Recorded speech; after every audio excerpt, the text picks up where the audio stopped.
In recent times, I've been bombarded by numerous requests to cover Left Alive.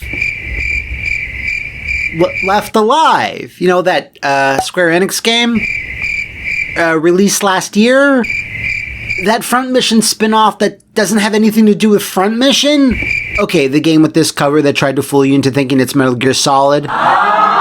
Yeah, there you go. Also, I lied! Very few people have ever even brought this game up, and there's a good reason for that. I'm assuming that many of you out there haven't even heard of this thing, or at least saw the title of this video and assumed I meant Ubisoft's I Am Alive. But do you know who has heard of this weird Square Enix title that they just kinda dumped into stores before the end of their fiscal year cutoff? Well, that would be the very small, very passionate fanbase of Front Mission, the turn-based mech strategy series that's been around for 25 years. Therefore, this episode comes to us from Flophouse VIP member Dunkachino48, a self-professed Front Mission enthusiast that was happy to toss this sad, broken wanzer of a game onto our stage. Thanks for the nomination, you absolute legend. Oh, and let's get this out of the way now. There's two schools of thought on this subject, but neither school should really care. Is it Wanzer or Vonzer? Well, tucked away at the very end of this Front Mission wiki, it says thus. But why don't we take a look at the last two official games in the Front Mission series to actually see what they say. Current route minimizes probability of contact with unidentified Wanzers. Unidentified Wanzers? A rookie Wanzer pilot. I only enlisted so I could pilot a Wanzer. So I feel completely comfortable with that. Let's all move on. We can get through this. It'll be fine. Trust me. Now, personally, I have a vague memory of Left Alive being announced, and that's pretty much it. Literally, the only thing that stood out was this key art by Yoji Shinkawa. When I was first approached about doing this by Sir Dunks48, I was like, oh yeah, that thing. I wonder why he wants me to... So, suit up everyone, because we're going in hot to find out just what the hell happened with Left Alive.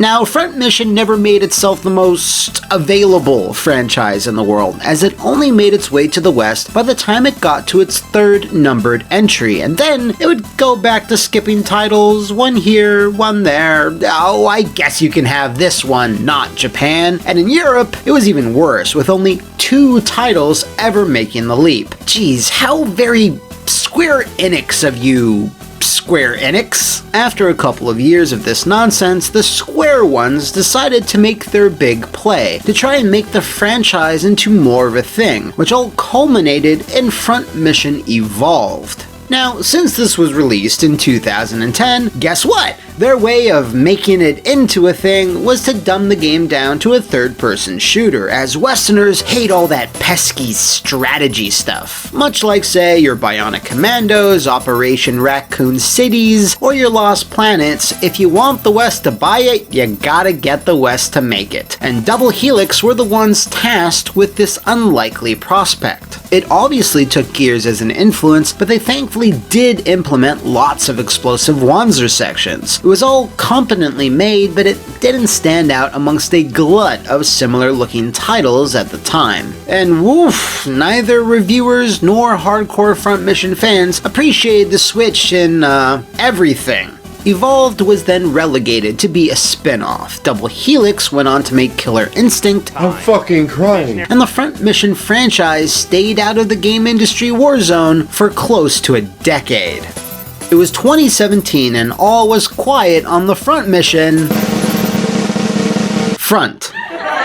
Just before that year's Tokyo Game Show, Square Enix presented Left Alive and stated it took place kinda in the Front Mission universe, but a slightly more realistic one. And instead of being a turn-based strategy game like fans probably wanted, or even a straightforward no-nonsense third-person shooter, it was now a very cinematic stealth action game with a heavy emphasis on survival and some new crafting mechanics. Ooh, and because... I don't feel like explaining it to you. Well, I don't know why, but this was again another front mission game that Square Enix was not willing to develop themselves. Instead, it was being handled by Ilinx, who you might know best as the developers of Left Alive. Actually, no, they also did some support work on the Gundam Breaker series of games, if that means something to you. Seriously, this company was hard to look up. No one's even made a Wikipedia page about them, which is certainly indicative of something.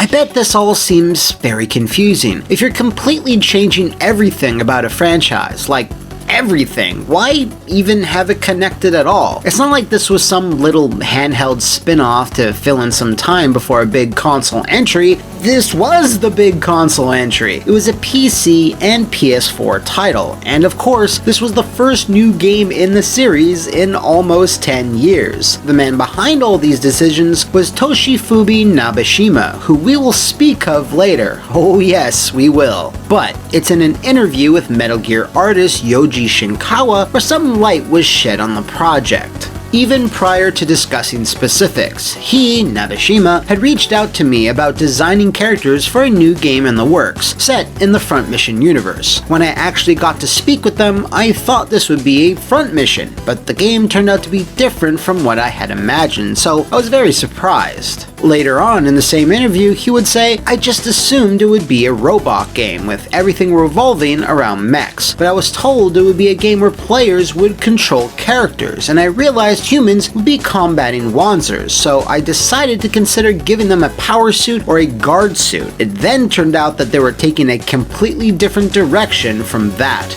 This is because Left Alive saw you controlling 3 different characters, all primarily on foot for the vast majority of the game. These 3 being Mikhail, Olga, and Leonid. Now, despite Mikhail being a goddamn Wanzer pilot, the game constantly dangles the prospect of you controlling said Wanzer for as long as it possibly can. What are you doing just wandering around like an idiot? For whatever reason, yes, this was going to be a struggle in the Front Mission universe, but seen through the tiny, beady, sweaty eyes of human beings. You'll be sneaking by and shooting down the enemy force, who are from the antagonistic country of Made-Upistan. And to do this, you'll need to craft your little heart out. Now, nothing is wrong with survival and crafting, but it's not something that can be slapped on an existing design or added late into development, because there's such a precarious balance you need to consider from the very start, and since it was not part of the original design, these mechanics maybe were not the best thought out. This is because Left Alive did initially start under the pretense it was going to be a traditional strategy game, but Nabeshima eventually decided to add more and more action elements, as that was a better fit to his directing style, which hadn't really got a workout in over 20 years. Yes, despite all that time spent at FromSoft, Left Alive was Nabeshima's second directorial effort ever, with the other one being the original 1997 Armored Core. During those 2 decades, he had worked as a producer, supervisor, and scriptwriter on games like Murakamo, Eternal Ring, Chromehounds, and of course the aforementioned Armored Cores. He had been with them for so long that when he joined Ilinx, there was definitely an adjustment period.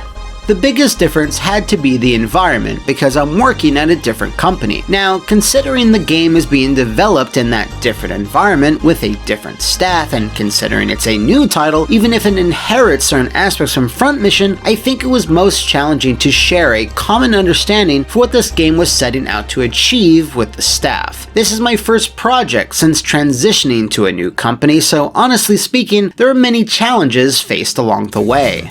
Nabeshima felt that the narrative needed to be a core tenet of Left Alive, and getting that story across would be best achieved through its central characters, up close and personal. Hey, look. Meow.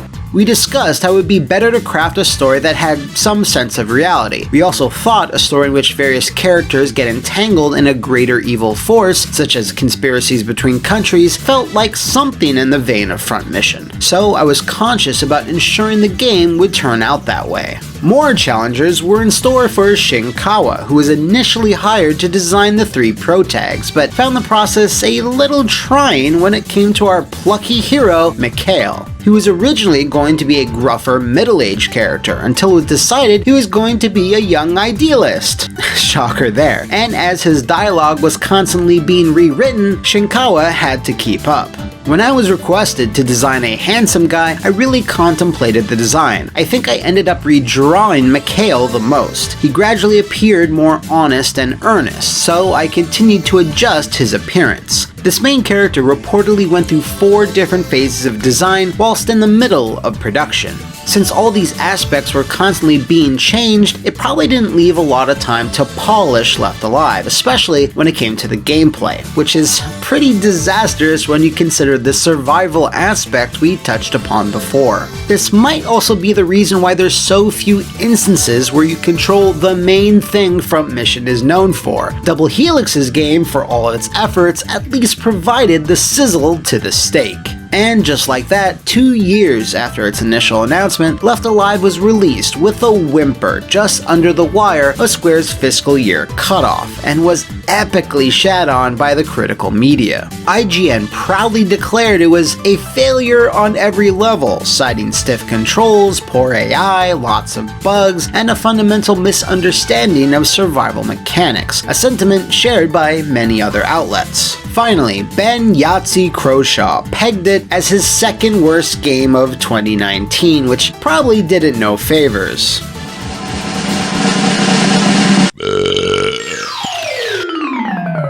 While I can't even find solid North American sales numbers, Left Alive didn't even place in the top 10, which would have been hard regardless considering DMC5 and Sekiro were ripping it up at that time. Over in Japan, Left Alive sold just over 17,000 copies in its launch week, ranking at 5th before it dropped out of the top 10 altogether the following week, bottoming out at 31,000 copies in total. In fact, the launch went so poorly, Square reportedly blocked the game from being streamed on the PS4. Now, while not something they publicly admitted, of course, there's a good chance this was a tactic to spur prospective customers to buy the game rather than, watch it online. And this wasn't just the cutscenes, mind you. You were blocked from streaming anything of the game. Eventually, however, due to this backlash, Square remedied this later on with a patch. Overall, the thing that many reviewers and players complained about was the game's almost unfair difficulty level. This was due to 2 factors. 1, the incredible bullet spongy nature of all the soldiers of Made Up a Stand, and 2, the game's unbalanced crafting mechanics. You simply never had enough resources to craft ammo and the weapons required, creating an artificial wall of difficulty that was almost unreasonable.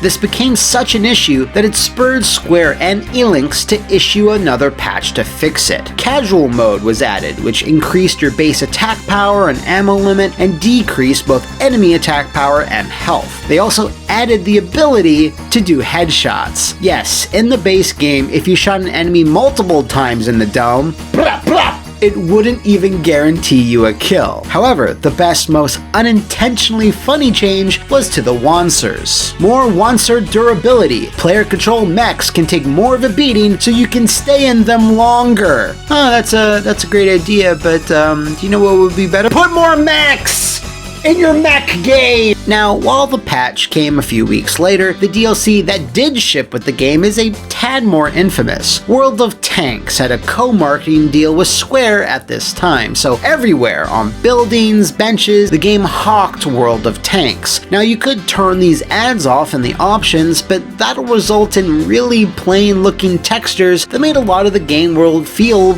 oddly blank. You can't make this stuff up, and you especially can't make up the fact that there was also Half-Life DLC for the Steam version of Left Alive. Yes, if you want to make sure a particular soldier in the army of Made Up a Stand will never see his beloved family again, smash his melanin with Gordon Freeman's iconic crowbar. It's just like, why? These advertisements just didn't really gel with Left Alive. I mean, I guess they figured the game needed all the help it could get? I'll take whatever help I can get. Beggars can't be choosers. they were probably right to do it. It's obvious this was a rushed project from the very beginning that didn't really have a clear direction when it needed it. And it's a real shame it was associated with Front Mission at all. This is because, like in so many stories we've covered before, the wrong lessons will be taken here. I can just imagine some Square Enix exec going, "Man, see, I told you Front Mission don't sell!" However unfair that may be, Left Alive received no other significant DLC, talk of a sequel, or anything else really. And while it's only been around 17 months since its release, it'll be a miracle if another Front Mission is deployed anytime soon. Thanks again to Duncanchino48 for the nomination, and if there's a particular game, movie, console, or etc. that's been dancing on the edges of your mind, then march on over to the Flophouse VIP Patreon to make your voice known in a future episode. See you next time, and thanks for watching.